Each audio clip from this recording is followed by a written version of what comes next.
Welcome back to the Decompression Chamber. I'm your host, Mario. This is episode number 45, I believe. And opening quote is going to be from a philosopher named Al-Ghazali, I believe. Anyway, the quote goes, "All of a man's happiness is being the master of his ego, while all his suffering is in his ego being his master." Roll the intro. Looks like into me, no doubt that I never be without my damn brain. Closed mouth, I'm clever and I know my damn shame. No cloud to the better, no one know my damn name. No bout, that shit what I guess we about to cascade. Yeah, it's a quote about, how sometimes we control our ego, sometimes our ego controls us, Sometimes I think about how much that's played into me not filming for the last 2 weeks, but here I am, sorry. Anyway, we're here together, I'm back. Yeah, it's been 2 weeks, probably one of the longest amounts of time I've been without filming a video since I started this madness, but yeah, I mean, truthfully there's no other way to put it than, 2 weeks ago I stopped filming videos, for a short stint because I was feeling depressed, just for a hot set, and then when I got out of that slump, I pretty much ran straight into 3 days of intense shooting with my final project on my film course. And then after that, I was lazy and enjoying the time off after. And so it wasn't one specific individual reason for why I didn't film videos. It was just kind of I didn't push myself, I didn't prompt myself to do it. And in this life, nothing happens, well, not many things happen by accident. Not many things go your way if you don't push things so that they end up going that way. You've got to put the positive energy yourself so that it returns to you or whatever. But you get what I'm trying to say. In any case, I was just kind of mulling over today. What are the reasons? What are the times where I'm feeling depressed? And oftentimes it's when what I'm doing in life is kind of out of balance. A quote I always use is that you can't build a house on sand. You got to have foundations, and I think the foundations of my life are pretty simple. Days where I've exercised, I feel the endorphins. I feel like I've made a small accomplishment towards my physical well-being. Days where I cook well for myself and I don't eat rubbish, make me feel good, and gets that whole process operating nicely. And days where I'm working on creative projects or stimulating my mind or watching film to kind of increase my knowledge, those things kind of embolden me as a creator and make me feel better about myself. Social interactions, speaking to family, love and support, gratitude and acceptance, all these things are things that individually you can see their importance and you can understand why they're important to work on. But I find that pretty much throughout my life, but I've been more conscious of it the older I get. It's a difficulty for me to find balance. And what I mean by this is that there'll be a time where my social life is going well. I'm doing exercise a lot, but maybe I'm not eating as well, or maybe I'm not on maybe I'm doing all of those things that I just mentioned, but I'm not working on my creative projects as much as I could do. Or maybe I am working more on my creative stuff and my social stuff, but because I'm working on that stuff more, my physical well-being takes a hit. I'm not doing as much exercise. Maybe I cheap out on food and the effort of cooking to a better degree, Not that I'm a very sophisticated cook in any way, but you know the point I'm trying to make. In any case, yeah, so looking back, I think, so I'm a lazy person and I'm an anxious person, so naturally I'm going to shy away from stuff that makes me uncomfortable. But realistically, the stuff that is meaningful, the stuff that gives you purpose, the stuff that makes you go to sleep that day feeling gratified is stuff that you have to make yourself uncomfortable for. Obviously this isn't true across the board, but either way you have to spend energy, you have to invest time.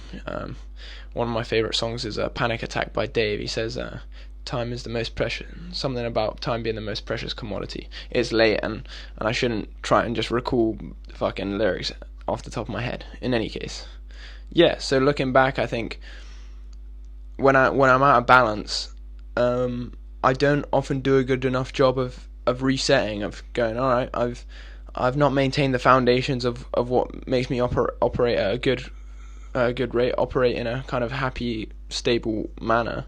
And yeah, that means that sometimes you just have to refocus. And and that's what I've tried to do. I mean, I can't lie, the entire process of shooting was crazy. It was intense, it was tiring, it was exciting, it was stressful, it was everything, you know. It was it was 3 full, like, 10-hour days of shooting, you know, big, important equipment that I was responsible for to some extent with the camera stuff, you know, lots of operations, and, you know, one of the days it was raining, and there's teachers sometimes showing up and popping around. It was stressful, but it was one of the most fun experiences I've had the entire time at uni, maybe even the most fun, because, yeah, it was stressful, it was anxious, but, those moments, like, where you're working together with people, you're getting stuff done, you know, the little lulls where you can have a little conversation with someone, and just, like, the solidarity and the camaraderie that you have with people that you've, like, not just that I am socially friends with here, but also have worked together in, like, a semi-professional manner to get a job done, you know. There's that feeling of accomplishment and pride and appreciation, you know. And I pretty much just have to say how awesome of a second AC my friend Scarlett was. I don't know whether she'll watch this, but the perfect encapsulation of our working dynamic was, it was the second day, it was the morning, we were carrying, like, boxes into the interior of, well, the set, which was an interior, from the outside base camp. Base camp's like where you set up all the stuff, for context, kind of, and then you move from base camp to the set, wherever the set is where you're filming. But so we move from outside the changing room to inside, and as we're walking in, I go, "Hey Scar, could you grab and I'm about to say lens box, and I turn around and she's got the lens box in her hand, she's carrying it in. She already knew that'd be something that I'd want, or that we collectively would need to work with together, and it was already there, you know, already in her mind. And this made me aware of times where I could try and do the same thing. I tried to anticipate her needs as a second AC, so that if there was a moment where, you know, her job was busier than mine, I could lend a hand, all of that. But yeah, it was intense, and it was kind of strange as well, because, you know, the people here that I work with, we're just friends. Our social dynamic is that we're friends, but on set it's a different matter, you know. You've got to speak to people in a direct way. Feelings don't matter. Information is only directly applicable to this conversation, you know. Like, oftentimes, like, a friend or a kind of somebody who I'd speak to a lot, they kind of come up to me and ask me a question, I'd just be like, sorry, I don't have the answer to that, or sorry, I'm doing my job, I'm not going to answer that question, go ask someone else, kind of thing, because, you know, everybody has their own roles to play out, and that's just the kind of way it works on set. And hopefully over the next couple of days, maybe next couple of weeks, I can do some interviews with people.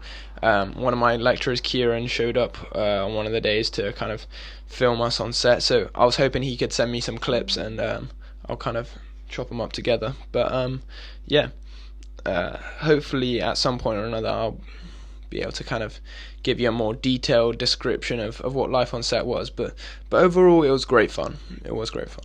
And yeah, since then I've been relaxing, maxing, chilling, all cool, shooting b-ball outside of school, but I haven't actually been shooting b-ball.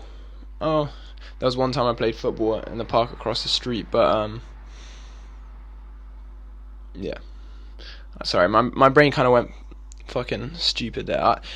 Basically, I'm trying to compile like 2 weeks of what's happened into one episode, but I've kind of realised as I've done it that I simultaneously have too much and also too little to speak about. So forgive me if this is going to be scattered. But as much as I've wanted to stop filming and retry, I think me struggling to get this done right is proof that I need to get back on doing this more regularly. I need to do this better, and I hope whoever's watching this will follow that journey as well. I mean, yeah, it's just one of those things. I'm working on this video essay right now that I'm hoping I can finish this week. It's going to be a short one, but I'm hoping. Basically, I got really good feedback on a documentary / video essay that I did, and I'm hoping to double down on that and use it and kind of combine it with my intrigue about Spanish cinema, and, you know, try and bring some information to the peeps. Because obviously this isn't exactly high production value or anything, but you know, I want to be able to showcase my skills and, show that I've got lots of different tools in the tool belt or whatever. But yeah, so hopefully I can work on that this week. That's something to chop up time with. I've been going back to regular exercise, doing longer runs again, doing home workouts consistently. Today I was just kind of like listening to music in my room, and like I was saying this to a friend earlier, my mood is often indicated by how I'll take certain news. So like I had to write this evaluation for how well I think I did my job on set, and I thought it was due next Wednesday, which for context this is a Monday, so I was thinking not this Wednesday but the Wednesday after, and then I found out this afternoon that it was this Wednesday.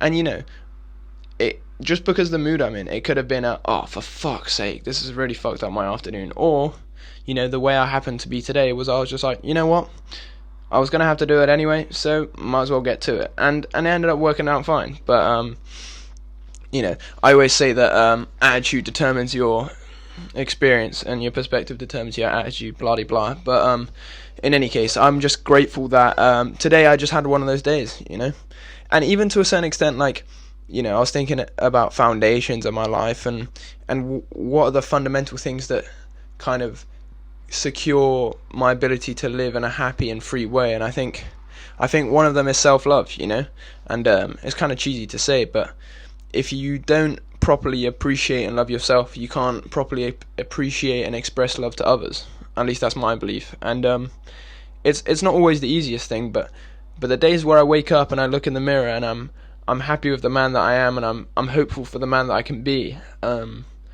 those are the days where I feel like I'm truly loving of myself, the times where I accept myself for who I am, and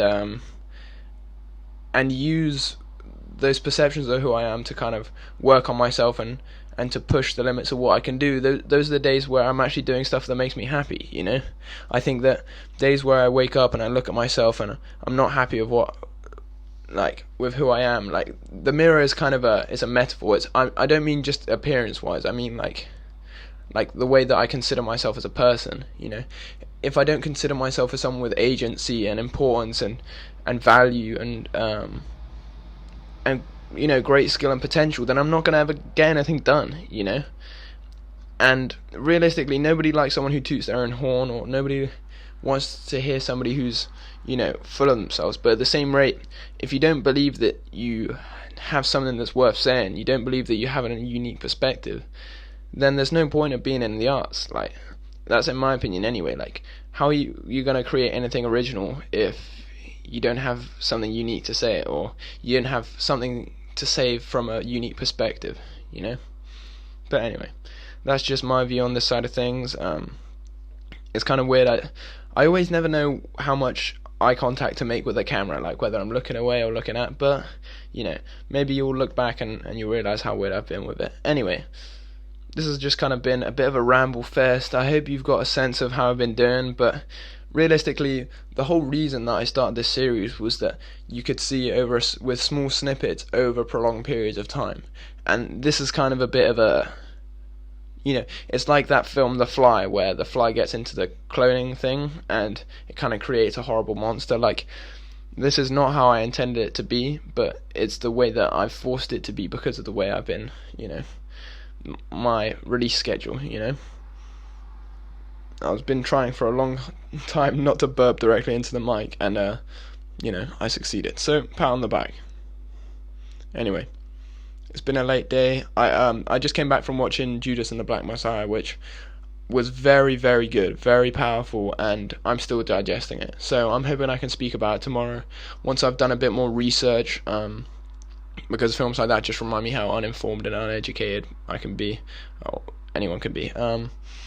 But yeah, hopefully after some time to digest I can discuss that, and I'm just going to say in this video now so that I do it tomorrow. I'm filming something tomorrow, and I'm going to, by something I mean another podcast, but I'm going to film it and I'm going to put it up, so I'll see you tomorrow. Have a good one, whatever. For the shade, I don't wanna give myself no option, so I drop the visor just to wake up. Ain't no tripping.